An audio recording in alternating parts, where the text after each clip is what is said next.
சற்று முன் வெளியான முக்கிய அறிவிப்பு. வங்கி கணக்கு வைத்திருக்கும் அனைவரும் கவனத்தில் கொள்ளக்கூடிய மிக மிக முக்கியமான மகிழ்ச்சியான அறிவிப்பை ரிசர்வ் பேங்க் ஆஃப் இந்தியா தற்போது வெளியிட்டிருக்கிறது. இதை பற்றி விரிவாக தெரிஞ்சுக்கணும்னா இந்த வீடியோவை கடைசி வரைக்கும் ஸ்கிப் பண்ணாமல் முழுமையாக பாருங்கள். இந்த வீடியோக்குள்ளே போகிறதுக்கு முன்னாடி இந்த வீடியோக்கு ஒரு லைக் பட்டனை ப்ரெஸ் பண்ணிடுங்க. நீங்கள் இது வரைக்கும் என்னோட சேனலை சப்ஸ்கிரைப் பண்ணாமல் இருந்தீங்கன்னா மறக்காமல் சப்ஸ்கிரைப் பண்ணிக்கோங்க. கூடவே அந்த பெல் சிம்லையும் மறக்காமல் கிளிக் பண்ணிக்கோங்க. சரி, வாங்க இப்போது வீடியோக்குள்ளே போகலாம். இன்றைய காலகட்டத்தில் மக்கள் ஒன்றுக்கும் மேற்பட்ட வங்கிகளில் கணக்கு வைத்திருக்கிறார்கள். இப்படி வைத்திருக்கும் அனைத்து வங்கி கணக்குகளிலுமே அனைவராலும் மினிமம் பேலன்ஸ் வைத்திருக்க முடியாது. ஆனால் மினிமம் பேலன்ஸ் வைத்திருக்காத கணக்குகளுக்கு வங்கிகள் குறிப்பிட்ட தொகையை அபராத தொகையாக விதிக்கும். வங்கி கணக்கில் மினிமம் பேலன்ஸ் இல்லாத நிலையில் அபராதம் விதிக்கக்கூடாது என இந்திய ரிசர்வ் வங்கி அறிவித்த போதிலும் சில வங்கிகள் இன்றளவும் அபராத தொகையை வசூலித்து வருகிறார்கள். இப்படிப்பட்ட மினிமம் பேலன்ஸ் அபராதத்துக்கு புதிய விதிகளை ரிசர்வ் பேங்க் ஆஃப் இந்தியா கொண்டு வந்துள்ளது. இது தொடர்பாக விதிமுறைகளையும் அனைத்து வங்கிகளுக்கும் அனுப்பி வைத்தும் உள்ளது.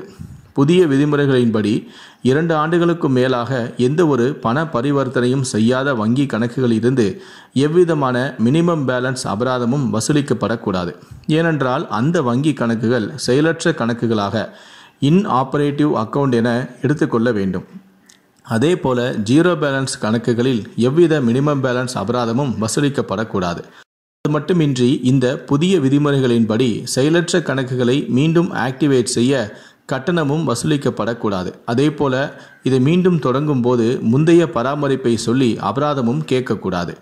மேலும் 2 ஆண்டுகளுக்கும் மேலாக பராமரிக்காமல் செயலிழந்து விட்ட கணக்குகள் குறித்து அதன் உரிமையாளர்களுக்கு SMS மூலமாகவோ கடிதங்கள் மூலமாகவோ அல்லது மின்னஞ்சல் மூலமாக தெரிவிக்க வேண்டும். 2 ஆண்டுகளுக்கு மேல் எவ்வித பண பரிவர்த்தனையும் நடக்காத வங்கி கணக்குகளுக்கு உங்களிடம் அபராத தொகை கேட்டால் நீங்கள் ரிசர்வ் பேங்க் ஆஃப் இந்தியாவுடைய இணையதளத்தில் வந்து புகார் அளிக்கலாம் என்றும் இதன் மூலம் சம்பந்தப்பட்ட வங்கிகள் மீது கடுமையான நடவடிக்கை எடுக்கப்படும் எனவும் ரிசர்வ் பேங்க் ஆஃப் இந்தியா தெரிவித்திருக்கிறது.